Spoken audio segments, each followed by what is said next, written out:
Hi everyone. Now I'm going to explain the solution for the questions. So ask and question bank for the unit number 5, timers and counters and serial IO. In external exam you will get 20 marks on this unit. Now we'll see which are the questions are asked in the question bank. The question number 1, list the steps involved in serial data transmission. Ask for 5 marks. Here you have to write the steps while transmitting the data serially. Okay.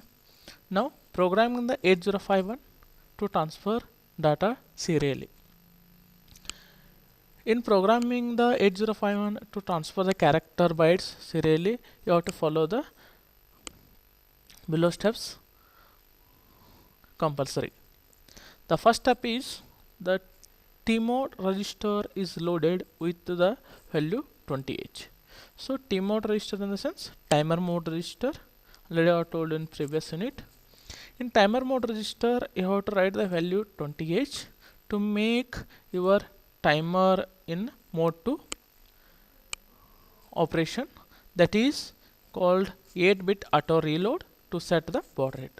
First you have to select the timer.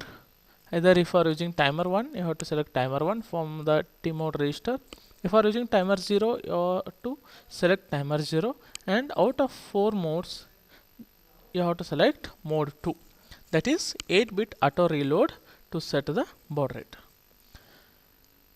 After that you have to load TH1 is loaded with the one of the values to set the baud rate for serial data transfer, assuming that extal in the sense crystal frequency, that is for 8051 it is 11.0592 megahertz. After selecting the timers and mode, you have to set the baud rate, in which baud rate you are going to transfer the data, at which speed you are going to transfer the data. So depends on that you have to select a particular baud rate. There are different baud rates are available: 1200, 2400, 4800, 9600. Like that you have different baud rates are there. You can select one baud rate, depends on the value of TH1.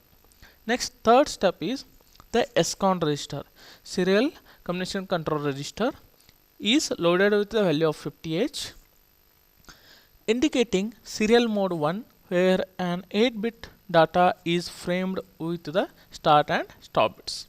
So after selecting the timer 1 in mode 2, it's a 8-bit. Why? Because you are going to transfer the data 8-bit. So that's why you have to select the 8-bit auto reload. After selecting the timer mode, you have to select the mode of serial transmission, at which speed, at how much data you are going to transfer.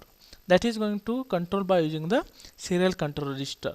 There you have to put the values 50H, that is going to select serial mode 1, which carries 8-bit data with 2 bits, that is one start bit and stop bits.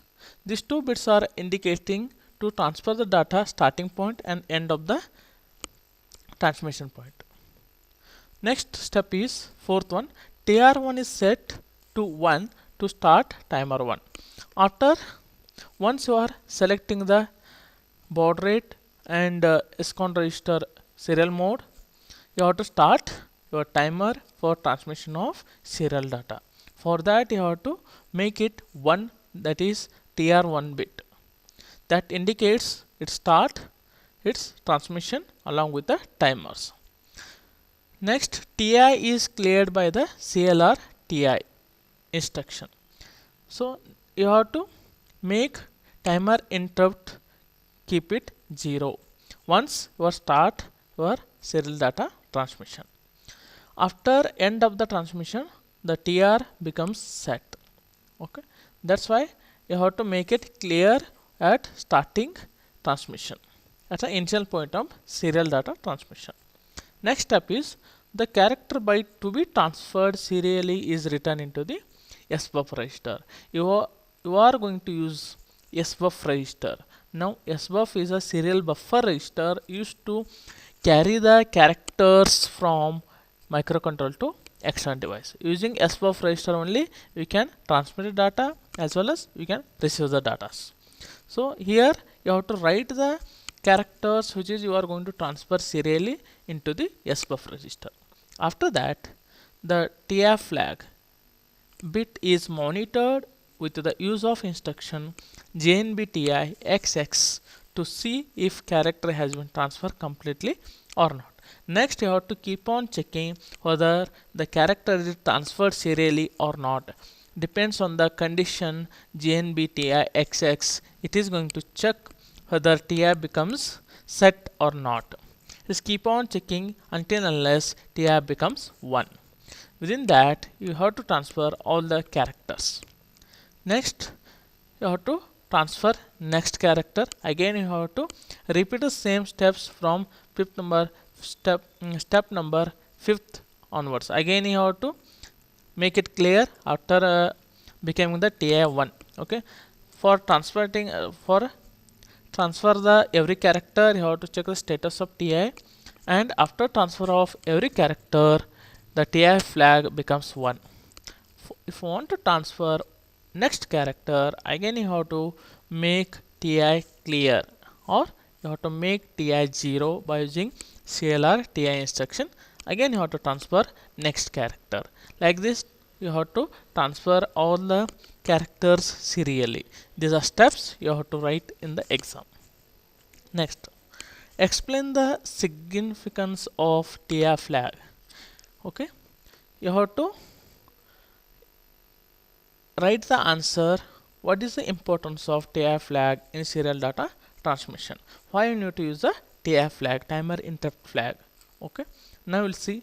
To understand the importance of the role of TI, look at the following steps that 8051 goes through to transmit a character via TXT transmission lines. So TI is very important while transmitting the serial data using the transmission lines. Here, then, what is the role of TI will see now. First one, the byte character to be transmitted is written into the SBUF register. You are going to transmit the characters by using the SBUF register. It is a register to carry the data serially. The first, it is going to check whether byte character to be transmitted, which one you want to transmit a character, that character is written into the SBUF register or not. Next one, the start bit is transferred. After that, so before transmitting your character, first you have to transfer the start bit, that indicates your transmission is going to be start. Next is the 8-bit character is transferred 1 bit at a time. So after transmitting the start bit, you have to transmit all 8-bit characters. 1 bit at a time you have to send. Like that you have to send total 8 bit for a character. Like that you have to transfer the all your 1 byte character. So after transmitting all 8-bit characters, next it is going to check. You have to send the stop bit, that is indicates to end of your transfer of byte characters.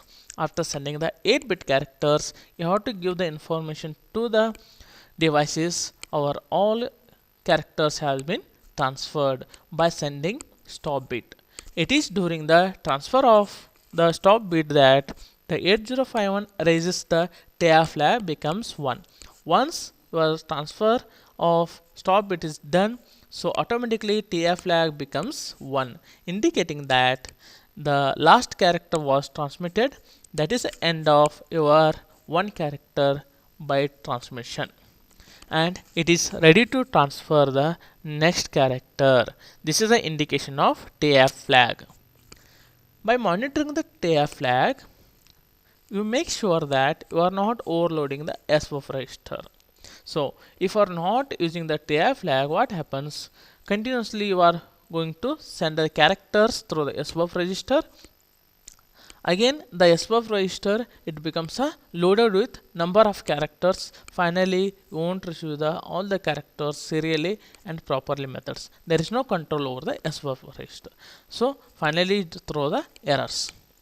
That's why by monitoring the TI flag, we can send the characters one by one serially through the SBUF register without having overload on SBUF registers. If we write another byte into the SBUF register before TI raised, the untransmitted portion of the previous byte will be lost. Okay.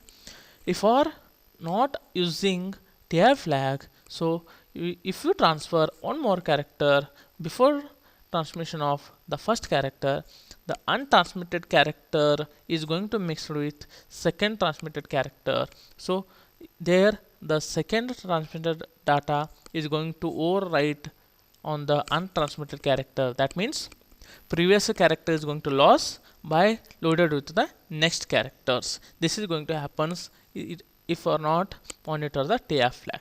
In other words, you can say when the 8051 finishes the transfer a byte, it raises a TF flag to indicate it is ready for next characters.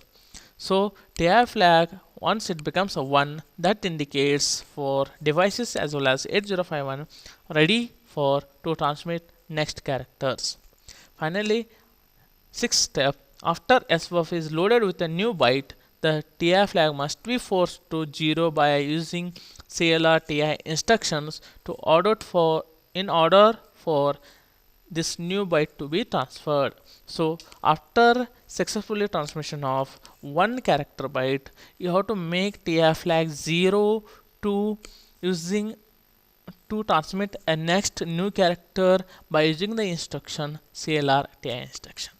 In this way, you have to use TI flag in serial data transmission to monitor the SBUF register contents, and you are going to check whether data is transmitted successfully or not, and it avoids to overload the SBUF register. Next, third question, explain the bit structure of SCON register. Then what will be the contents of SCON register and what will the bits are present in SCON register? We'll see. This asks for 10 marks. First, you have to draw the bit structure of SCON register, serial port control register, that is called as SCON register. Here you can see in the bit structure, you have the bits are SM0, SM1, SM2, REN, TB8, RB8, TI and RI. These are bits of SCON register. Now we'll discuss one by one all the bits. The SM0 and SM1, these two are serial port mode specifier. For transmitting the data serially, you have to select SCON register a particular modes. So for that, you are going to use these two bits SM0 and SM1. Register SCON controls serial data communications. The address of SCON register is 098H. It is also bit addressable register. So individually you can access any bits of SCON register without affecting remaining bits of SCON registers. Using the table, we can select different modes the SCON register. SM0, SM1, the combinations are 00, it is going to select mode 0, 01 mode 1, 10 mode 2, 11 mode 3. Next, SM2 is used for multiprocessor communications. If you have multiprocessor in your applications, you can select SM2 bit to handle all the processor for serial communications. Next, REN, the REN bit, it makes set or clear by software to enable disable the reception. If you want to receive any characters from the device to the 8051, you have to make it 1, that is REN. If it is 1, it is going to enable the reception. If it is 0, it disable the reception. Next one, TB8. So if you are transmitting the 8 bits, TB8 should be 1, but not widely it is used. RB8, to receive the 8 bits, this RB8 should be 1. Next, TR flag. TR flag means transmit interrupt flag, that is set by the hardware at the beginning of the stop bit in mode 1 must be cleared by the software.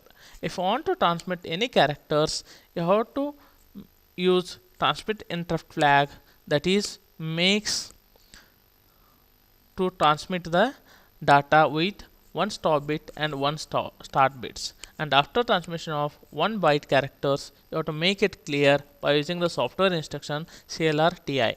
Next one, RI. RI means receive interrupt flag. This is going to set by the hardware halfway through the stop bit time in mode 1 must be cleared by the software. Again, if you want to receive any characters after successful transmission of 1 byte character, you have to make receive enter flag 0. This is going to use in mode 1. So in this way, this all bits of SCON register is going to work. Next, fourth question is list the steps involved in serial data reception. Now, how data will be received by the devices, received by the 8051 from the devices, what are steps is going to follow, we'll discuss now. In the programming of 8051, to receive the character byte serially, you have to follow the below steps. The following steps must be taken.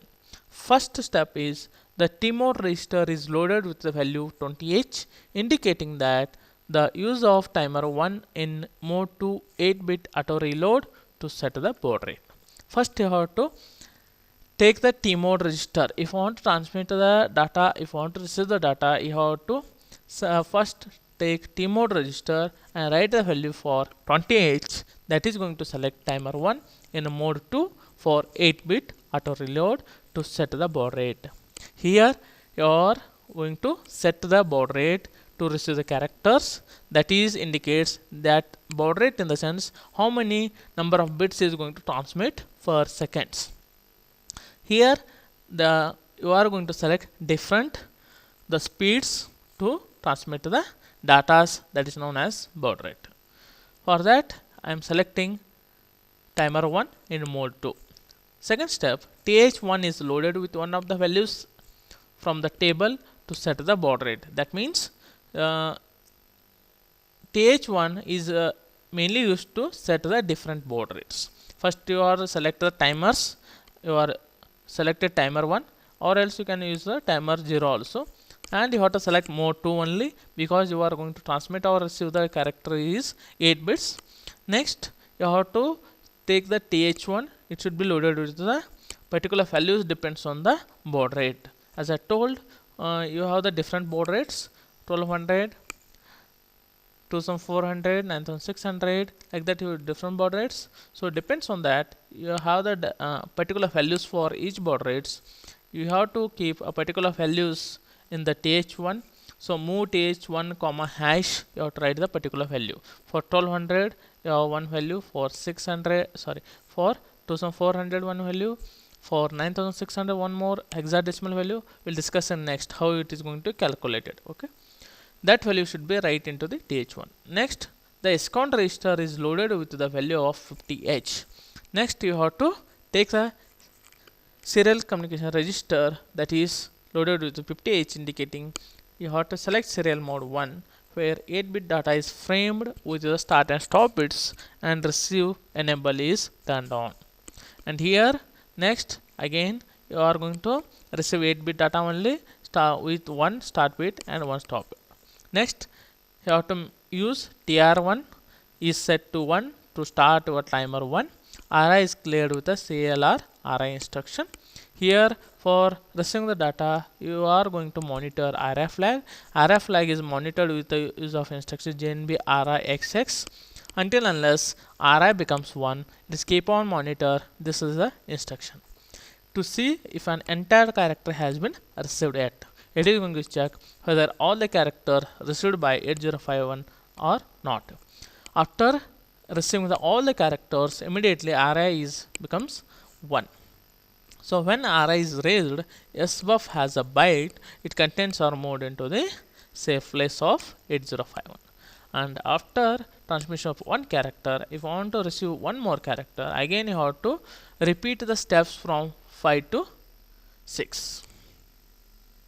Now we'll see the next question. Explain the significance of SBUF register. While transmitting the characters and while receiving the characters serially, how SBUF register is going to work, we'll see now. Serial data register, that is called as SBUF register. If you want to transmit or if you want to receive any characters, you have to write these instructions. You are going to transmit the characters through the accumulator, and from the accumulator you are going to store the character into SBUF register. How it is going to happen, we'll see now. I have written the instructions. Move SBUF comma hash A, that means it takes ASCII value of A later. If you want to transmit any other characters, you can write that characters in place of A. The ASCII value of that letter is going to store into the SBUF. Next, move SBUF comma A, send the data from A. Next, move A comma SBUF, that is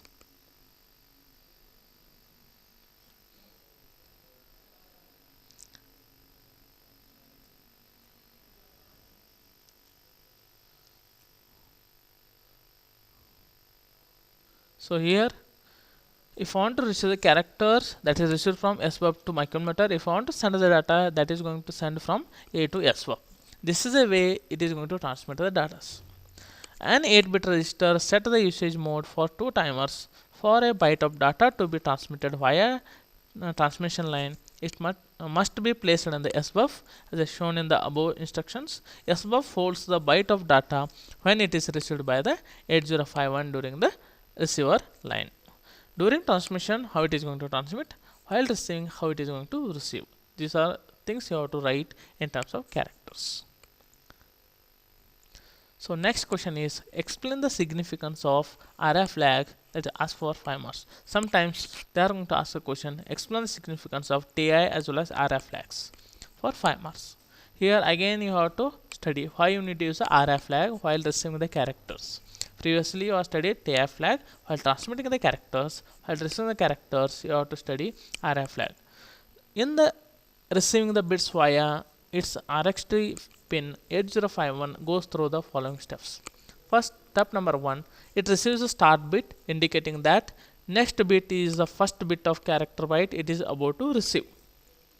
So once the device is ready to transmit the characters, then it is going to send first start bit that is going to received by the 8051. That indicates now it's ready to transmit the characters. Next step is the 8-bit character is received 1 bit at a time. When the last bit is received, a byte is formed and placed in the SBUF. So after transmission of all 8 bits successfully, you have to transmit 1 bit at a time. Like that you have to transmit all 8 bits. Once you transmit all 8 bits, the last bit is going to transmitted. After receiving the last bit, the byte is going to complete byte is going to place into the SBUF. So SBUF finally it is going to store 1 byte character after transmitting 8 bits. Next, finally the stop bit is received. That means when receiving the stop bit, 8051 makes RI becomes 1. That indicates that entire character byte has been received and it must be picked into the a particular safe place registers and before it gets overwritten by the incoming characters. Immediately after receiving 1 byte character from the SBUF register, the 8051 makes RI1 indicates now I have received all 8 bits of a particular character and you can transmit a new characters, that is avoids the overwritten by next character. Fourth step is by checking the RF flag bit when it is raised, we know that a character has been received and is sitting in the SBUF register. We copy the SBUF contents to the safe place in some other register or memory before it is lost. So the RF flag is continuously monitored. Once it is raised, you should know the received character should be taken from the SBUF register and you have to copy into the safe place of 8051 location. That going to save loss of the data. Otherwise, the SBUF contents overwritten by the next new incoming characters. That is going to happens by checking the RF flag. Last step, that is fifth step, after the SBUF contents are copied into the safe place, the RF flag bit must be forced to 0 by CLR RI instructions in order to allow next received character byte to be placed in SBUF. Failure to do this causes loss of the received character. After copying the contents of SBUF register in particular safe place of 8051, you have to make RF flag 0, that is to follow the transmit next new characters and going to be stored into the SBUF. If are not done CLR RI instruction, if are failure to make this 0, so there is loss of the received characters. These are the significance of RF lag. Next question calculates the values that are to be loaded into the TH1 in order to get the following baud rates: 2400, 9600. So while receiving and transmitting characters, you have to set the TH1 bit, that is to select your baud rates. Then how baud rates are going to calculated? How the values is going to calculate it for the baud rates? It depends on the crystal frequency of particular microcontroller. For 8051, Xtal is, that is crystal frequency is 11.0592 MHz. Now by using this one, the frequency of system clock is going to divided by 12. 12 means these are machine cycles in 8051. Now 11.0592 megahertz divided by 12, which is going to give 921.6 kilohertz. That is frequency sent to the timer 1. Next 9261.6 kilohertz divided by 32, which is going to give the 28,800 hertz. That is going to divided with depends on the different values. For first 2400, the 28,800 should be divided by 3, which is going to give the 9,600. That means 3 where minus 3 means FD, that is X value is loaded into the TH1. For 2400 baud rate, 28,800 divided by 12, so it is 2400 where minus 12, so F4 is the X value is to be loaded into the TH1. Like this you can calculate the different baud rates. Next question, summarize the scheme of interfacing the RS-232 to 8051. So ask for 5 marks. So how you are going to interface the RS-232 serial communication cable with the 8051? Now we will discuss what are signals are going to transmit while transmitting and receiving the signals in 8051. Here I have mentioned some terminology: DT, data terminal equipment, or DC, data communication equipment. DT refers to the terminals and computers to send and receive the data, while DC refers to communication equipment such as modems that are responsible for transfer the data. We'll see now the simple connection between PC and microcontroller requires minimum 3 pins: TXT, RXT, and ground. Now we'll see the figure. You can see the RS-232 handshaking signals. How the going to connect? The DT means data terminal end, DC means data communication end. How data is going to transmit between the RS through the RS-232 between 8051 and devices. Now we will see the which are the handshaking signals are going to be used for transmit the data between two devices. Handshaking signals means the signals are very useful before transmit or before receive the any characters between the computers, so between the 8051 microcontroller and devices. Here DT, data terminal, DTR, first one DTR, data terminal ready. When terminal is turned on after going through the self test, it send out a signal DTR to indicate that it's ready for communication. Before transmission of character, you have to send the information to the devices. It is ready for communication. That is going to happen with the DTR. Next, if something wrong with port, the signal will not be activated. That indicates there will be problem with the devices, problem with the port. That should be sending the low signal can be used to inform the modem computer is alive and kicking. This is output pin from the DT, that is COM port, which is connected by RS-232. It is input to the modems. Next, data set ready, DSR. When DC modem is turned on, if there is no problem with COM port, modem is successfully turned on, has gone through the self test, it asserts. Self test means before sending any character, it is going to perform self testing whether it is correctly working or not. For that, it asserts DSR to indicate it's ready to communicate. After that, it is an output from the modem and input to the PC data terminal equipment. This is an active low signal. If there is any reason the modem cannot make a connection with the telephone or device, this signal remains inactive, indicates PC or indicating PC that it cannot be accept or send the data. request to send will not work.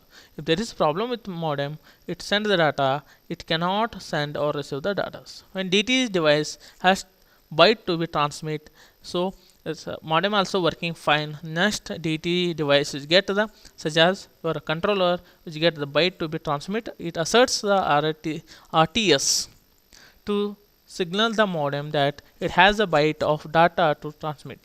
RTS is an active low output from the DTE and an input to the modems.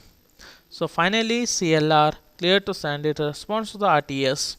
When the modem has the room for storing the data, it is to receive, it send out the signal CTS to the DTE, indicate that it can receive the data now. This is the input signal to the DTE used for the DTE to start transmission. Like this it is going to transmit the data. This is the scheme of interfacing the RS-232 to 8051. Now next question is, explain the bit structure of T mode register. Ask for 10 marks. The same question asked in another way. Explain the operation of timer 0 in mode 1 or timer 1 in mode 2. Okay, I have given all different mode diagrams. First one mode 0, second one mode 1, mode 2, mode 3. So I have given all 4 modes diagrams with timers. Okay, first we will see the bit structure of T mode register. Here for timer 1, above 4 bits, higher nimble result for timer 1, lower nimble result for timer 0. So same bits which are using in timer 1, those same bits are going to keep in lower nimbles also. You can see the bit structure. Higher 4 bits, gate, C bar, T, M1, M0 is same bits are going to kept for the timer 0. That means timer 1, timer 0 separate 2 timers. If you want to use any timer, you have to enable only those respective bits. If you are using timer 1, you have to keep higher bits and lower bits always 0. If you are using timer 0, keep higher bits 0 and lower bits is 1. Gate means it permits interrupt pin to enable disable the counters. Okay, if you want to use the counters for T mode register, you can use gate bit, that is if you want to enable, keep it 1. If you want to use, you can make it, if you want to disable, you can disable the counter. Next C bar T, you can use timer as a counter by using this bit. Set, if you make it C is equal to 1, it perform the counter operation. If you want to use this timer for timer operation, keep C always 0. That means C bar T always 0 for timer operation, C bar T always 1 for counter operation. Depends on the which type of operation you are doing, depends on that you have to use this bit. Finally M1 and M0 is operating bits. It is used to select the modes. These are going to this is going to select a particular modes out of 4 modes. Then how you are going to select the modes? We'll see the table M1 and M0 and mode. If M1, M0, 0, 0, mode 0 is going to select.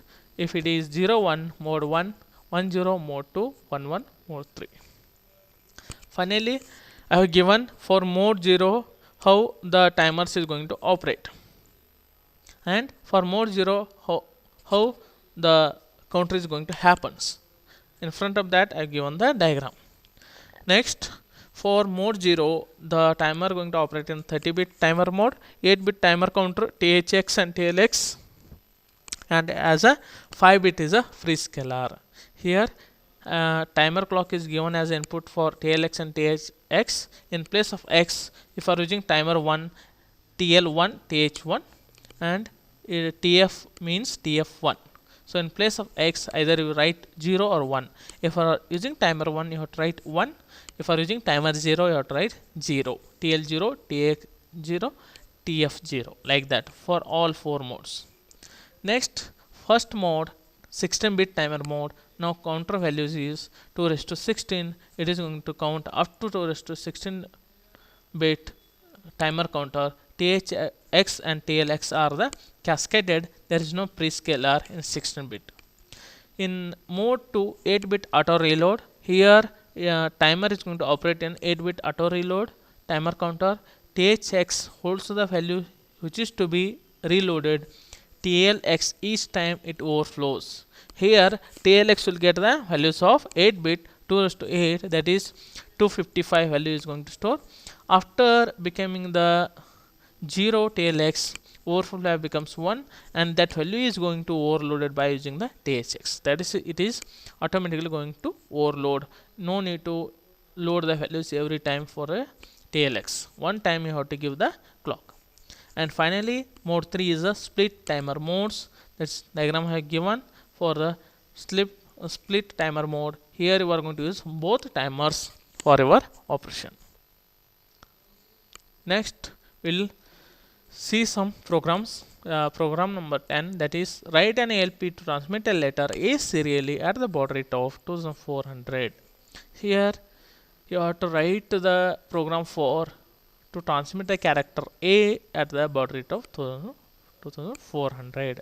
Started with move 000H. First you have to select timer mode, that is T mode, as per the steps. Remember the steps. According to steps, you have to write the program. Steps nothing but here you are writing those steps using the software instructions. Move T mode, comma hash 20H, going to select timer 1 mode 2.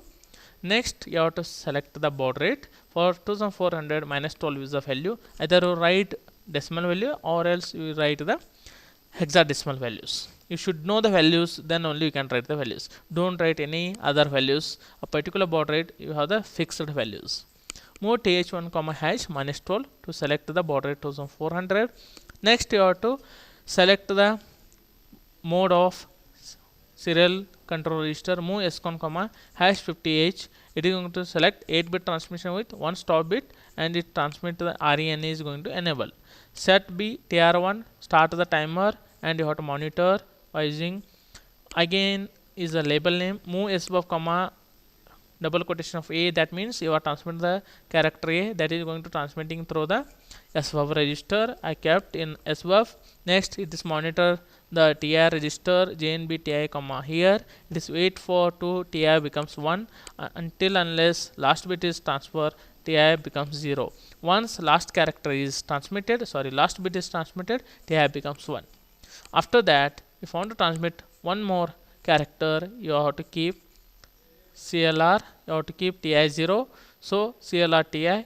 Again, if you want to send one more character, make it SJMP. Again, it start from move sbuf comma hash A. Like this, it is going to transfer to the number of characters. This is a program. Last is AND. Now see next one. Write an ALP to transmit the message S serially at the baud rate of 4800. Instead of sending the single letter, I am transmitting the group of characters. I am transmitting 3 characters here, but you can't transmit S all at a time. You have to send one character at a time. So it's a bit at a time. So 1 byte, that is 1 letter. So 3 letters, 3 bytes you have to send separately. Now we'll see in program org00h. Again same instruction. Move t mode comma hash 20h. Select timer 1 mode 2. Next value is move th1 comma hash minus 6. So that is 4800 baud rate.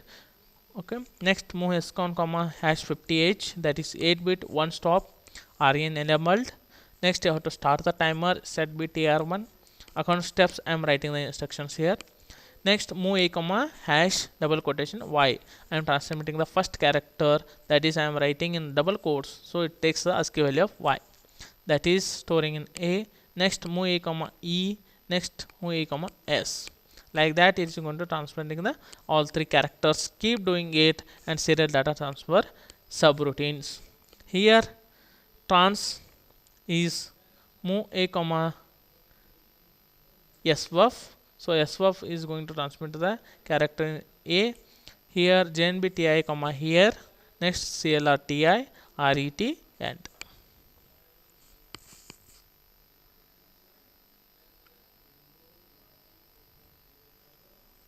So question number 12. Now explain the uses of T-count register 05.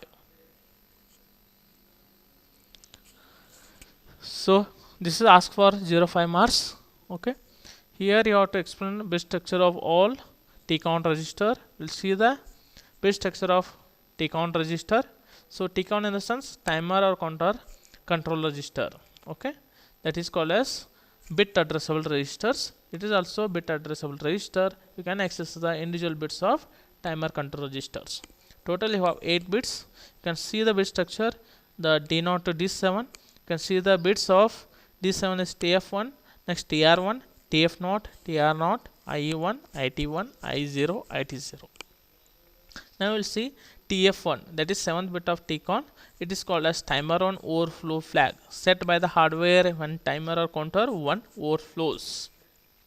Whenever timer 1 becomes 1 after reaching the maximum value for that timer 1, so you have to make it the timer is overflow now, that is TF flag becomes 1. TR1 means time on run control bit, 6th bit of TCON. It is set or cleared by the software to turn timer or counter 1 on and off. While transmitting the characters, you are going to use the TR1 control bit to start the timers, that is make 1, that indicates your data transmission is going to start. After transmitting characters, you have to make it 0 to make it off the timers. TF0, it is for timer 0, same function as a TF1. Again 5th bit for TCON, that is timer 0 overflow flag, again same function which is followed TF1. TR0, that is same as a TR1, time run control bit for the timer 0. It is also same for the TR1, but only thing is you are going to use the timer 0. Okay, that's why it is TR0. Next IE1, it is external interrupt 1 edge flag for it is set by CPU when external interrupt edge high to low transition is detected, cleared by CPU when interrupt is processed. Whenever you will get the external interrupts, in that time it CPU is come to know that using the IE1 flag that indicates you have the external interrupt flag. So by having the 1 in the IE1 or it is 1, that indicates you have to give the service for external interrupts. After giving the service, IE1 becomes 0. Next IT1, the second bit of TCON register, interrupt 1 type control bit, set or cleared by the software to specify falling the edge or load level triggered external interrupt. Again it's a interrupt 1 type control bits, it is going to set or clear by the software. Next I0, it is same as I1 for the interrupt 0 edge flag. Whenever you get the external interrupt 0 edge flag, you have the external interrupts, again it has to serviced by the CPU. IT0, it is same as IT1, it's for the interrupt 0 type control bit. It's a 0th bit of TCON register, set or cleared by the software to specify the falling edge or low level triggered external interrupts.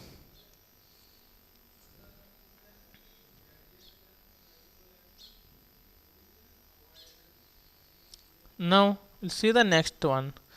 13. Write a C program for 8051 to transfer the letters A serially at the 4800 baud rate continuously. Use 8-bit data and 1 stop bit. Here they have mentioned a particular mode you have to use. Here I have written same program, that is previously I have written this program in assembly language. Here they are asking to write the program in C. So then how to write in C? Hash include reg51.h wide main wide. Next you have to start with T mode is equal to 0x20, use the timer on mode 2. Next baud rate for 4800 hexadecimal value, th1 is equal to 0xfe. Next you have to select scon is equal to 0x50, that is select 8-bit data and on stop bit, that's mentioned in the question. Next you have to start the timer for timer 1, tr1 is equal to 1. While 1 keep in infinite loop, always true. SBUF is equal to A, you are placing the A letter in SBUF register and monitor the TI flag becomes 1 until unless it is in the loop, while TI is equal to 0. Once TI becomes 1, it come out of the loop, and after that you have to make it TI 0. This is a C program to transfer the letter A serially.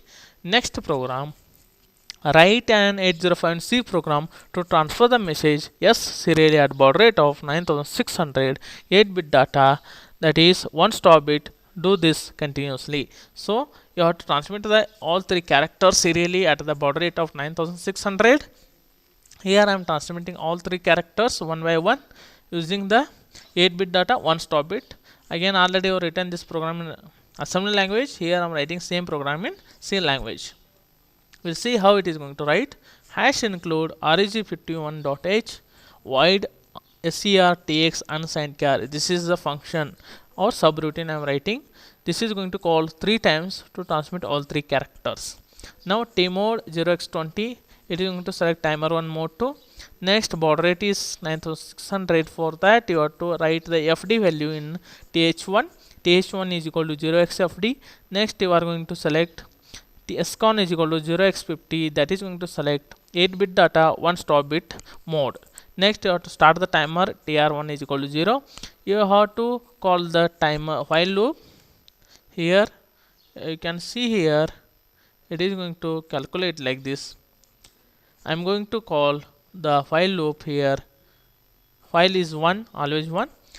SCR-TX Y, that is first character is transmitting. Next character E, that is keeping in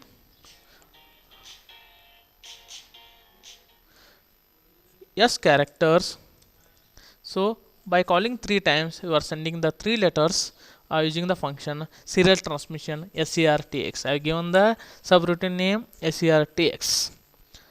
In this way it is going to transmit the characters all 3. Now we will see what is going to write in the serial transmission function. You can see here, for that I have written the function is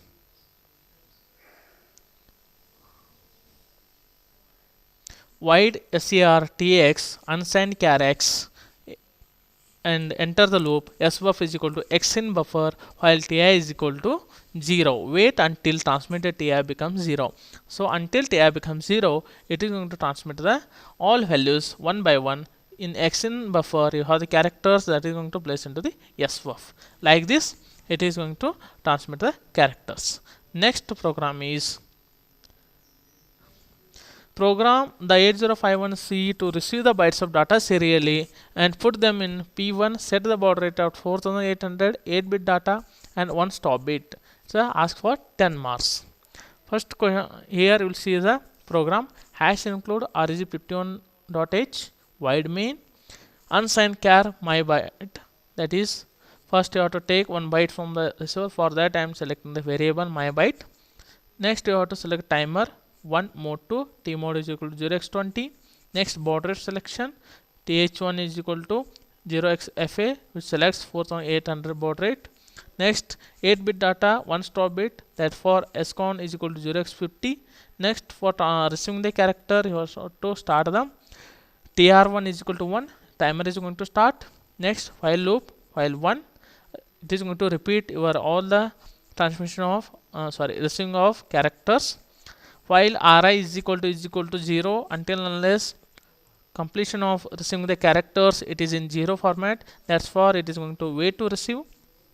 After receiving the character from the sbuff to my byte, the value is going to saved in safe place of my byte variable, that is sent to the port P1 according to the question, and finally ri becomes 0. In this way it is going to transmit, it is going to receive the bytes serially. Already I have discussed how 8051 is going to receive the bytes data serially, how it is going to place into the safe place, and how to going to transmit going to receive the characters one by one. Now next one, explain how the programmer to select external hardware interrupts as a level triggered interrupts. And one more, explain how program select external hardware interrupts as a edge triggered interrupts. So there are 2 types of interrupts are going to enabled from the 8051, either level triggered or edge triggered. That's both are possible. So how it is going to triggered by the 8051 you will see now.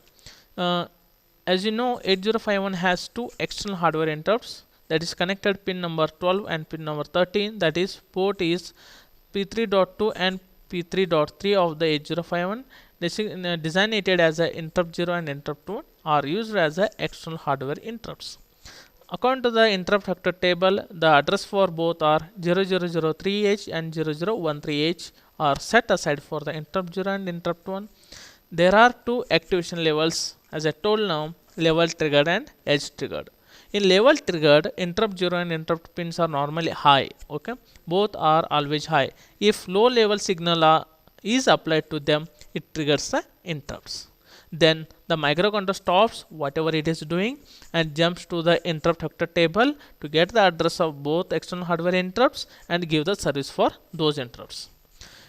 In low level signals at the interrupt pin must be removed before execution of the last instruction of ISR, and last instruction is RETI, that indicates end of the interrupts.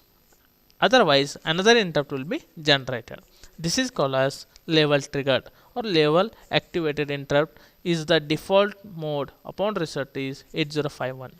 Now how it is going to triggered, I have shown here level triggered as well as edge triggered in below diagrams. I have given both diagrams. How it is going to activate it depends on the level triggered as well as edge triggered. In edge triggered, it is, you can mention here, it's a always low, that is always low signal means it triggers the interrupt by using the edge signals.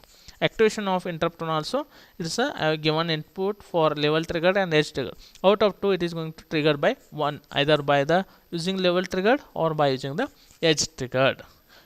With this, your all questions of 5th unit is going to completed. These are questions are asked in the question bank of your 5th unit. So read and watch this video. If you have any doubts about any questions, come back to me. I will solve all your doubts. Thanks for watching this video.